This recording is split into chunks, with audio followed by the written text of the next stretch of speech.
Imagine करें अगर trains या कार्स बिना किसी फ्रिक्शन के फ्लोट कर सके तो ट्रांसपोर्टेशन का स्पीड और इफिशिएंसी कितना बढ़ जाएगा। मैगलेव ट्रेन्स ऑलरेडी इस डायरेक्शन में एक पहला कदम है। अगर हम कभी नेगेटिव मास को प्रैक्टिकली डिस्कवर कर लेते हैं तो इसके थ्रू हम एंटी ग्रेविटी इफेक्ट को अचीव कर सकते हैं। लेकिन दोस्तों, अब तक ये कंसेप्ट सिर्फ इक्वेशंस और थियोरेटिकल मॉडल्स में ही एग्जिस्ट करता है। डार्क एनर्जी एक और मिस्टीरियस एंटिटी है जो यूनिवर्स के एक्सपेंशन के लिए रिस्पॉन्सिबल मानी जाती है। कुछ फिजिसिस्ट का मानना है कि डार्क एनर्जी एक रिपल्सिव फोर्स क्रिएट कर सकती है जो एंटी ग्रेविटी के इफेक्ट के सिमिलर हो सकती है।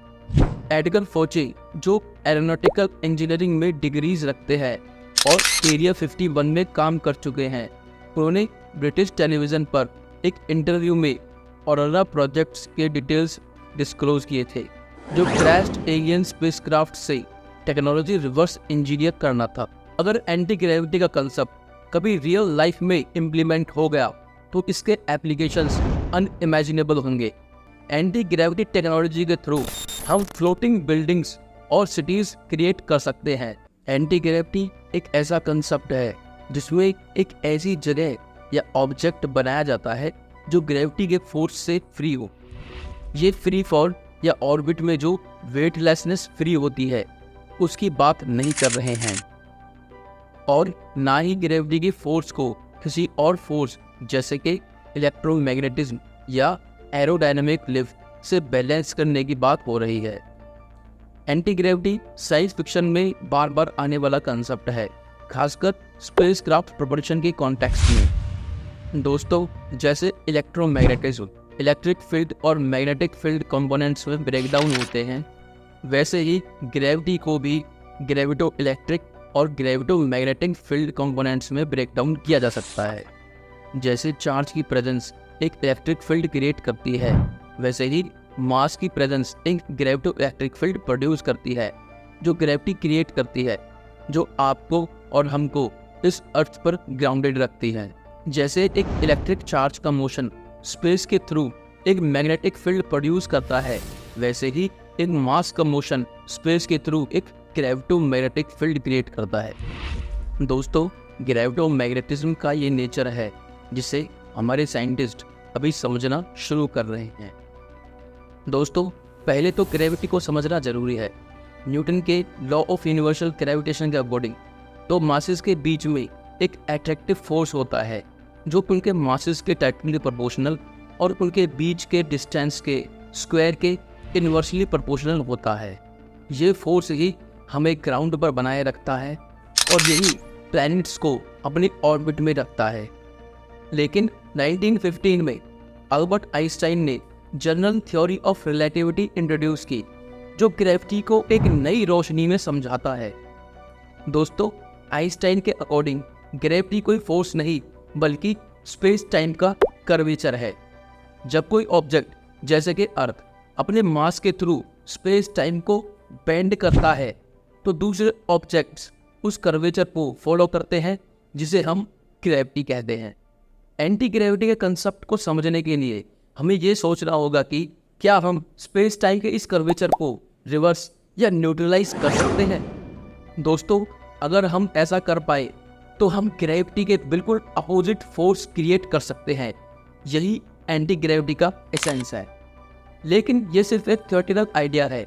अब तक हमने ऐसा कोई मटेरियल या फोर्स ऑब्जर्व नहीं किया है जो ग्रेविटी को रिवर्स कर सके। लेकिन कुछ थियोरेटिकल फिजिक्स के कंसेप्ट्स हैं जो एंटी ग्रेविटी से लिंक हो सकते हैं। नेगेटिव मास एक एक्सोटिक कंसेप्ट है जिसमें किसी ऑब्जेक्ट का मास नेगेटिव होता है।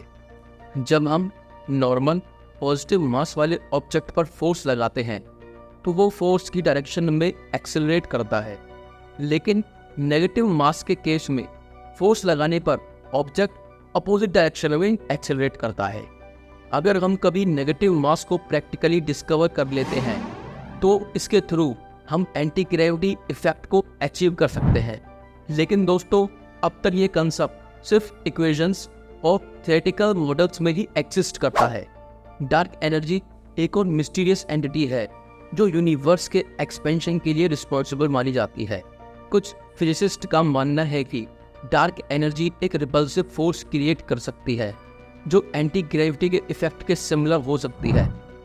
ये फोर्स यूनिवर्स के हर पॉइंट पर यूनिफॉर्मली डिस्ट्रीब्यूटेड है और यूनिवर्स को एक्सेलरेट करते हुए एक्सपेंड कर रही है। लेकिन डार्क एनर्जी के बारे में हमें अब तक बहुत कम नॉलेज है और ये अभी भी एक रिसर्च का एक्टिव एरिया है।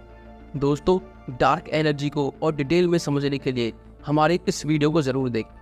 क्वांटम फिजिक्स में कुछ कंसेप्ट्स ऐसे हैं जो एंटी ग्रेविटी को एक्सप्लेन करने में हेल्प कर सकते हैं, जैसे कि काज़मिर इफेक्ट जो वैक्यूम फ्लक्चुएशंस के कारण दो कंडक्टिंग प्लेट्स के बीच एट्रैक्टिव फोर्स क्रिएट करता है। ये फोर्स एंटी ग्रेविटी जैसा लग सकता है, लेकिन ये फोर्स बहुत स्मॉल स्केल पर ऑपरेट करता है। दोस्तों, इसके अलावा हॉकिंग रेडिएशन जो ब्लैक होल्स के पास क्वांटम इफेक्ट्स के कारण नेगेटिव एनर्जी डेंसिटी को प्रोड्यूस करता है, भी एंटी ग्रेविटी से लिंक किया गया है। लेकिन ये इफेक्ट्स अभी तक एक कंट्रोल्ड मैनर में ऑब्जर्व नहीं किए गए हैं। दोस्तों, एक रशियन साइंटिस्ट यूजिन पॉडक्लेटनोव जो फिनलैंड में एक लेबोरेटरी में सुपरकंडक्टर पर रिसर्च कर रहे थे, उन्होंने एक अजीब इफेक्ट डिस्कवर किया जो रोटेटिंग सुपरकंडक्टर्स प्रोड्यूस करते थे। दोस्तों, यहाँ पे इन्हें ये पता चला कि ये rotating superconductors gravitomagnetic field produce कर रहे थे जो क्वांटम मैकेनिक्स के प्रेडिक्शन से trillions of order of magnitude ज़्यादा थे। दोस्तों, ऐसी ही सिमिलर स्टडीज़ वियना ऑस्ट्रिया में मार्टिन तजुमन ने की थी, जिनके पेपर का टाइटल है gravitomagnetic field above a rotating superconductors और सुपरफ्लूइड। और दोस्तों, इसी तरह की स्टडीज़ अमेरिका में Chinese American physicist Ning Li और डगलस स्टोर ने यूनिवर्सिटी ऑफ अलाबामा में की। निंग ली अपने रिसर्च और डिस्कवरी से इतने थ्रिल्ड थी कि उन्होंने अपनी company AC gravity limited start की। और दोस्तों, अब ये माना जाता है कि वो एरिया 51 में काम कर रही हैं। एडगर फोचे जो एरोनॉटिकल इंजीनियरिंग में डिग्रीज रखते हैं और एरिया 51 में काम कर चुके हैं, उन्होंने ब्रिटिश टेलीविज़न पर एक इंटरव्यू में ऑरोरा प्रोजेक्ट्स के डिटेल्स डिस्क्लोज किए थे, जो क्रैश्ड एलियन स्पेसक्राफ्ट से टेक्नोलॉजी रिवर्स इंजीनियर करना था। दोस्तों, उन्होंने TR-3B फ्लाइंग ट्रायंगल के एंटी ग्रेविटी ड्राइव के बारे में बात की। एंटी ग्रेविटी पर रिसर्च अभी भी अर्ली स्टेजेस में है। कुछ एक्सपेरिमेंटल अप्रोचेस पर काम हो रहा है, जैसे कि इलेक्ट्रोमैग्नेटिक लेविटेशन, जिसे हम सुपरकंडक्टर लेविटेशन में देखते हैं। इसमें सुपरकंडक्टर्स को मैग्नेटिक फील्ड में प्लेस करने से वो फील्ड को रिपेल करते हैं और फ्लोट करने लगते हैं। लेकिन ये फुल फ्लेज्ड एंटी ग्रेविटी नहीं है, क्योंकि ये सिर्फ स्पेसिफिक कंडीशंस में काम करता है और सिर्फ मैग्नेटिक फील्ड्स के साथ रिलेटेड है। कुछ और आइडियाज़ जैसे कि ग्रेविटेशनल शील्डिंग, जिसमें कुछ मटेरियल्स ग्रेविटी के इफेक्ट्स को ब्लॉक या रिड्यूस कर सकें, पर भी रिसर्च चल रही है। लेकिन ये सब अभी थियोरेटिकल और एक्सपेरिमेंटल स्टेजेस में ही है। दोस्तों, अगर एंटी ग्रेविटी का कंसेप्ट कभी रियल लाइफ में इम्प्लीमेंट हो गया तो इसके एप्लीकेशंस अनइमेजिनेबल होंगे। आज के दिन स्पेस मिशंस में सबसे बड़ा चैलेंज है कि अर्थ ग्रेविटी को ओवरकम करना। रॉकेट लॉन्चेस में जो एनर्जी लगती है उसका बहुत बड़ा हिस्सा ग्रेविटी को ओवरकम करने में ही लगता है। अगर एंटी ग्रेविटी टेक्नोलॉजी डेवलप हो गई तो स्पेस ट्रैवल काफ़ी इजी और कॉस्ट इफेक्टिव हो जाएगा। इमेजिन करें, अगर ट्रेन्स या कार्स बिना किसी फ्रिक्शन के फ्लोट कर सके तो ट्रांसपोर्टेशन का स्पीड और एफिशिएंसी कितना बढ़ जाएगा। मैग्लेव ट्रेन्स ऑलरेडी इस डायरेक्शन में एक पहला कदम है, जो मैग्नेटिक लेविटेशन का यूज़ करते हैं। एंटी ग्रेविटी टेक्नोलॉजी के साथ हम इसे एक नए लेवल पर ले जा सकते हैं। दोस्तों, एंटी ग्रेविटी टेक्नोलॉजी के थ्रू हम फ्लोटिंग बिल्डिंग्स और सिटीज़ क्रिएट कर सकते हैं जो नेचुरल डिजास्टर्स भी प्रोटेक्ट होंगी।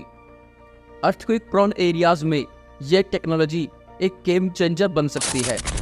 लो ग्रेविटी या जीरो ग्रेविटी इन्वायरमेंट में ह्यूमन बॉडी पर काफ़ी अलग इफ़ेक्ट्स होते हैं। बाउंस फास्टर हील करते हैं और सर्जरीज भी ज़्यादा प्रिसीजन के साथ की जा सकती हैं। एंटी ग्रेविटी टेक्नोलॉजी से हम ऐसे इन्वायरमेंट्स को ईजिली क्रिएट कर सकते हैं जिससे मेडिकल साइंस में हम रिवॉल्यूशन ला सकते हैं। दोस्तों, अगर एंटी ग्रेविटी टेक्नोलॉजी का डेवलपमेंट अगर कभी पॉसिबल होता है तो इसके साथ काफ़ी एथिकल और सेफ्टी कंसर्न्स भी आएंगे। अगर किसी चीज़ को ग्रेविटी के इन्फ्लुएंस से बाहर निकालना पॉसिबल हो गया तो उसका मिसयूज भी हो सकता है, जैसे कि मिलिट्री एप्लीकेशंस में वेपन्स या डेंजरस ऑब्जेक्ट्स को एंटी ग्रेविटी से मैनिपुलेट किया जा सकता है। दोस्तों, इसके अलावा अगर हम अर्थ के एनवायरनमेंट में सिग्निफिकेंट चेंजेस करने लगते हैं तो उसका लॉन्ग टर्म इम्पैक्ट भी स्टडी करना ज़रूरी होगा। एंटी ग्रेविटी का कंसेप्ट साइंस और टेक्नोलॉजी का एक ऐसा हिस्सा है जो हमेशा से लोगों को फैसिनेट करता आया है। अभी तक ये सिर्फ एक थियोरेटिकल आइडिया है, लेकिन जिसे फ्यूचर में हम रियल वर्ल्ड एप्लीकेशंस में देख सकते हैं। साइंस का ये फैसिनेटिंग एरिया हमें अपनी लिमिटेशंस के परे सोचने पर मजबूर करता है और ये सिखाता है कि पॉसिबिलिटीज़ ट्रूली एंडलेस है। जितनी रिसर्च और अंडरस्टैंडिंग इंक्रीज होती जा रही है, उतना ही एंटी ग्रेविटी का सपना एक दिन रियलिटी बनने के करीब आ रहा है। दोस्तों, इस जर्नी में एक्सप्लोरेशन और क्यूरियोसिटी ही हमें आगे बढ़ाती है। दोस्तों, आप एंटी ग्रेविटी के बारे में क्या सोचते हैं? अपने थॉट हमें कमेंट में ज़रूर बताएं और अगर आपको ये वीडियो अच्छा लगे तो हमारे चैनल को सब्सक्राइब करें, वीडियो को लाइक करें और शेयर करें। तो दोस्तों, मिलते हैं नेक्स्ट वीडियो में किसी अनदर इंटरेस्टिंग टॉपिक के साथ। धन्यवाद।